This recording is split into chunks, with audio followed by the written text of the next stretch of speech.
What is going on, ladies and gentlemen? Welcome back to Auto Auction Rebuilds. Today, I'm here with a new purchase, and I purchased it because of you. I've had one common question over all the years that I've been doing this on YouTube, and that is, what was your favorite car that you sold? And what car do you regret selling the most? Well, you're looking at it, guys.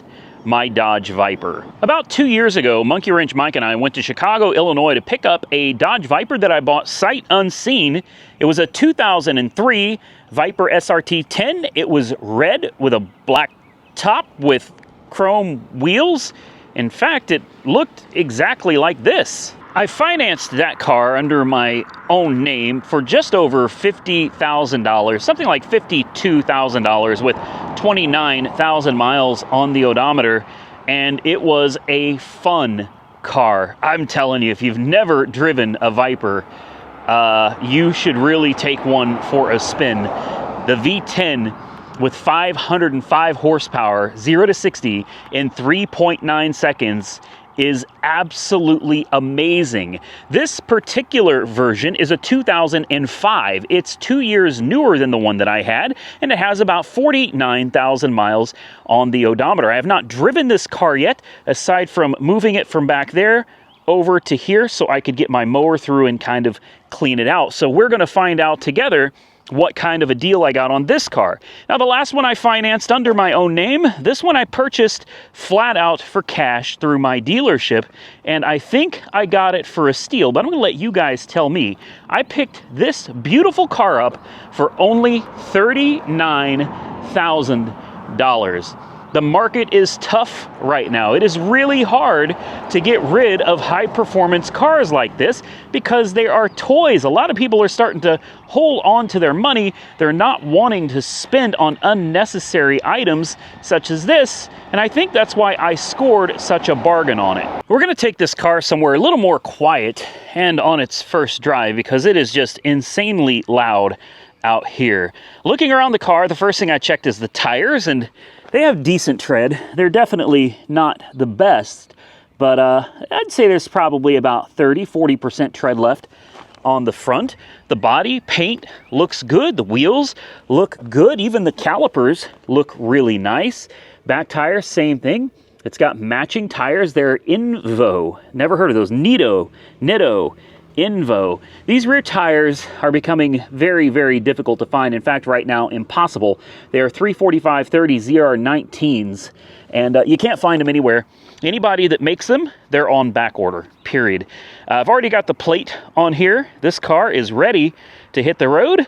I'm going to be kind of ginger with it. I have not driven it yet. I bought it sight unseen from a dealership in Florida that was trying to sell it for $45,000. They could not sell it, so they did the best thing they could do, and they put it on a dealer-only auction, ACV Auctions, where I found it. They wanted $42. I offered them $35. They laughed. I offered them $39. They approved it, and here it is. So let's see how it runs and drives. First thing is first, open the door. It comes with a classic Dodge key fob right here and a key with a Viper logo on it. So let's go ahead and fire it up. Getting in, you kind of have to put your butt in first and then work the rest of your body in. It's not a big car, guys. I drove one of these all the way from Chicago, Illinois, back to Oklahoma. It was a long, long drive. And look, 11 City 19 Highway, 8.3 liter V10. And there it is, from Jupiter, Florida, Classic Cars of Palm Beach. They were asking $45,900. I was wrong, it's only got 46,000 miles on it. How about that? Of course, as is no warranty, it's all or nothing with this one, guys. You got to push to start right here. There's your 6-speed manual. Oh, yeah. I got a pike pass that I'm going to throw up here. Now, we should probably pop the hood, take a quick look, and then we can start checking everything out. Windows, convertible top. The hood opens from the outside. And under here is a ginormous, take a look at that, would you? I mean, that's huge. Golly. I forgot how big the Viper engine was, man. My goodness. V10, 505 horsepower. Very quick car, ladies and gentlemen. For example, I've got a 2016 Mercedes S63 AMG over here with a 5.5 bi-turbo V8 7-speed automatic transmission. This car is 576 horsepower, 0 to 60, 3.9 seconds. That's right, 2016 versus a 2005. This is twin turbo. This is naturally aspirated. Of course, that's 5.5. This is 8.3. So a bit of a difference. This car was made really for one thing, and that was driving. So why don't we do that? Let me maneuver myself in here. Oh, it is kind of a tight fit. You've got some Alpine speakers in the center, speakers over there. Somebody put an aftermarket Kenwood radio in it, so that's cool, I guess. My first question is, does the air conditioning work? Because that is something you absolutely have to have here in Oklahoma. Let's find out. And then we'll check the windows. Important window works. Less important window works. Next, how about that convertible top? I think you pull up. How is this? There we go, like this. Latch it, and then I think there's a button under the steering wheel. Uh-oh. Oh, that's the gas pedal. Hello. Pedals are really skinny. Oh, that's adjustable pedals. That's adjustable pedals. No way, I didn't know these even had that. The air conditioning is nice and cold. However, I don't know how to work the convertible top. Do you just do it by hand? Surely not. I honestly, good Lord. Maybe it's in here? There's a remote control. There's a PowerPoint.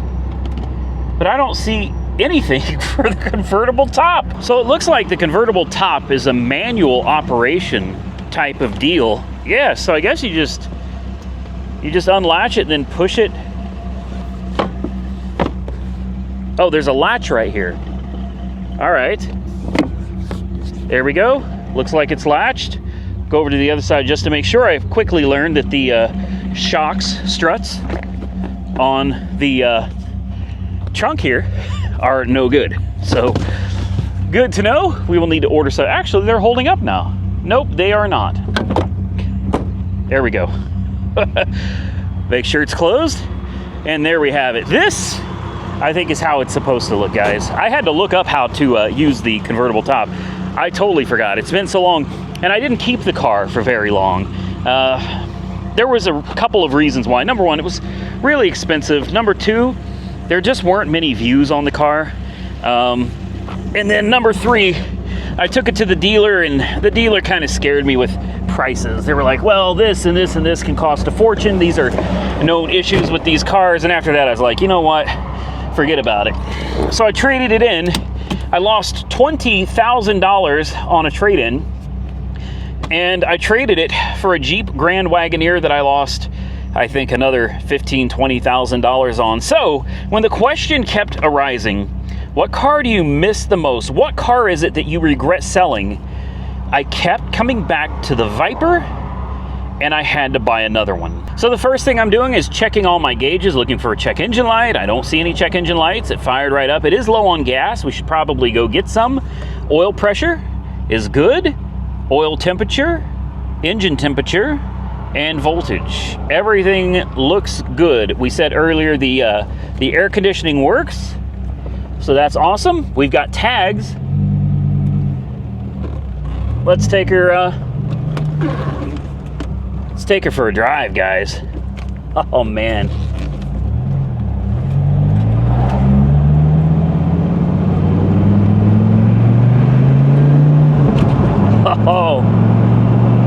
Oh, I missed you. I missed you. I haven't even gotten into it yet, man. And already, oh wow. Oh, the sound of that exhaust from that V10.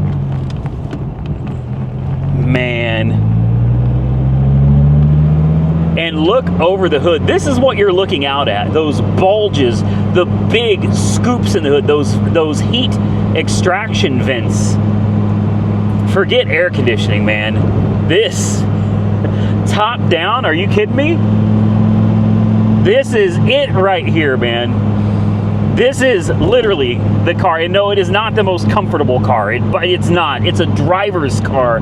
This is by far the car I've missed the most out of every single car I have ever owned. All right, we're in first gear. I want you to hear the pops for the exhaust. You hear that?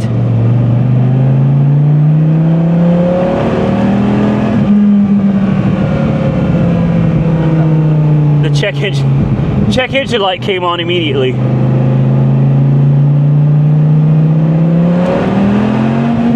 Wow. Oh my God. Oh my God. Okay. All right. Calm down. Let's just, let's compose ourselves. Oh my God, man. Woo. A little disappointed that the check engine light came on, and I also have a windshield wiper just flapping in the wind there. Should probably address that pretty quickly. It loves corners. This car just loves to eat, man. Oh, somebody put loose grass all over the road there. Oh yeah, the car did not care for that very much. What an enjoyable car to drive. Very sad about the check engine light because it was listed as having no mechanical issues. And obviously something has gone very, very wrong. We'll have to scan that when we get home, but for now, all of the gauges look good.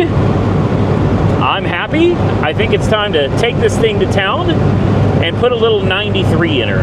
In case I forgot to mention, it's not a very comfortable car. You feel every bump in the road. The steering likes to grab onto every crack in the pavement. It's something that once you drive it for a while, you start getting used to. But at first, if you've never been in one, you've never driven one, it's kind of a shock to the system. And even though it's definitely one of the downfalls of the car, the engine and the transmission make up for it. I mean, 100%. And if you're the type of person that doesn't like to get attention when you're driving around, this car is absolutely not for you. It gets attention absolutely everywhere it goes. People will honk, people will stop at the red light next to you and want to talk to you, they will stop at the gas station and talk to you. People love talking about the Dodge Viper, especially in towns like this. This is a little town called Pauls Valley, Oklahoma, and you don't see too many cars like this driving around out here. Another thing that I find kind of annoying about this car is the chattery engine. It sounds like I don't know what it sounds like a sewing machine or something. It's just chatter, chatter, chatter. It's honestly kind of annoying. It sounds like there's something wrong with it. I think that's why it bothers me so much. It chatters as if like you've got bad lifters or poor oil pressure or something. That's not the case. My last Viper sounded the exact same way. I was terrified there was something wrong with it. When I took it to the Dodge dealership and had a certified Viper tech work on it, they said everything was normal, and that's just how Viper engines sound. And another thing this car doesn't do well is go slow. It really does not like creeping and crawling. We've made it to the gas station.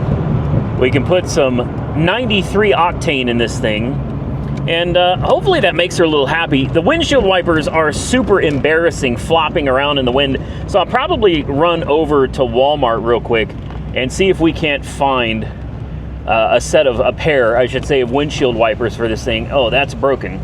Great. Let's try this right here.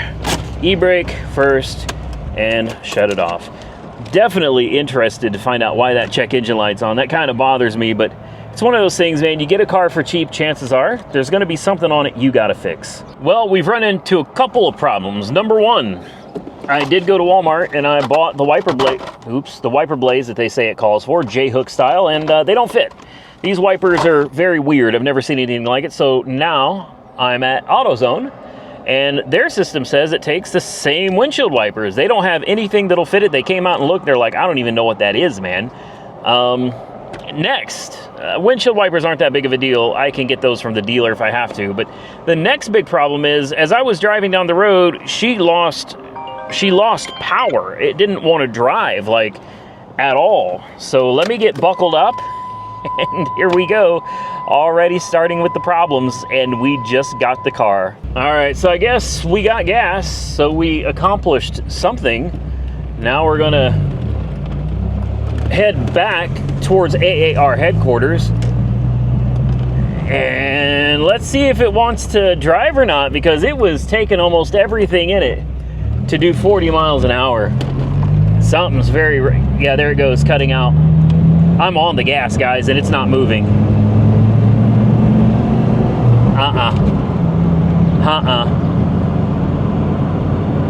Yeah, I'm getting... It comes and goes. It's like the power comes in and then it goes. And then it comes in and it goes. I don't know what's going on, man. We got to get it back to the house, and then we got to run that check engine light, find out what's going on with it. The check engine light is not flashing, so it's not like a misfire condition or anything.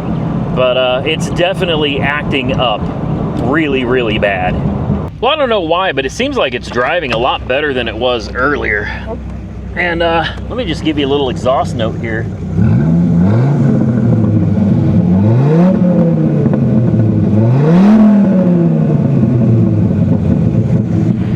It sounds great. Another thing that I forgot about the Dodge Viper is how hot of a car it is, and I mean that quite literally.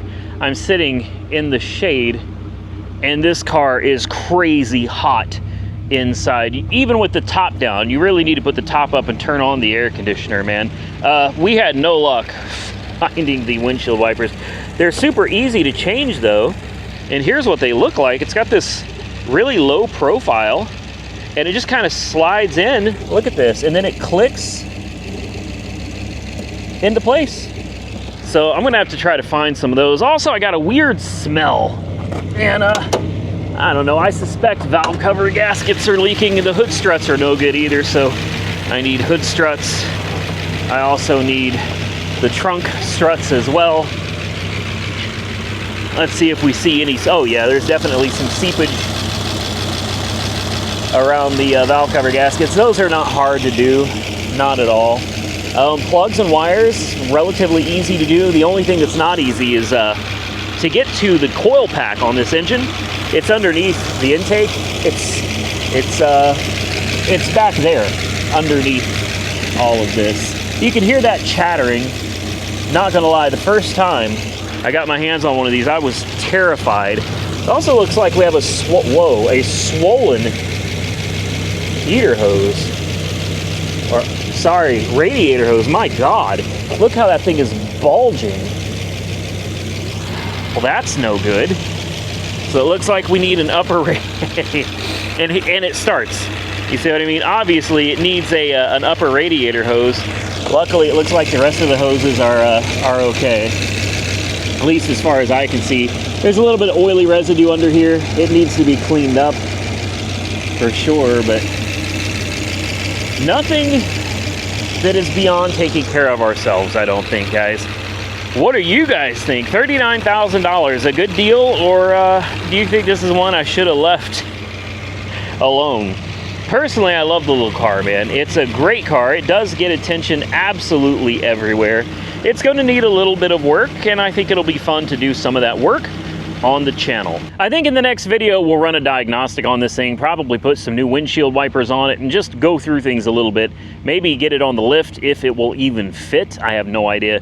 This is one that I had this problem when I bought one the last time, and that was, you start looking at it and it's like, I don't know, looks like it could be a little more work than I really want to mess with. on such a nice car. You kind of just want to enjoy these, but at the same time, you can't let one of these vehicles intimidate you and keep you from working on it if that's what you want to do. And that's what happened to me the last time. I got intimidated. V10, crazy car, kind of scared me. I don't feel that way anymore, guys. It's a V10, yes. And you know what? One of the things I really love about it is that it looks like an exotic car, but it is not an exotic car. There's nothing about this car that's exotic. Yes, it's a crazy V10 with side pipes. Yes, it looks like it could be an exotic car. It's everything that you would want from an exotic car, minus the price tag, minus the maintenance cost, minus the inability to get parts easily and quickly. Parts for this car are plentiful.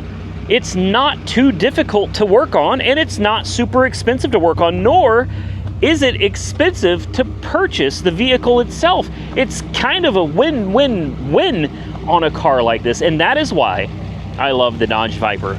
Aside from the Viper, I was looking at Mondial T. You guys ever heard of that? No? It's a strange looking Ferrari. Very bizarre. It's a convertible with a gated manual transmission, a transverse transaxle, V8, like 300 horsepower. It's a bizarre car. I was bidding on one that used to be owned by, I don't even remember, somebody famous, a singer, that's all I remember.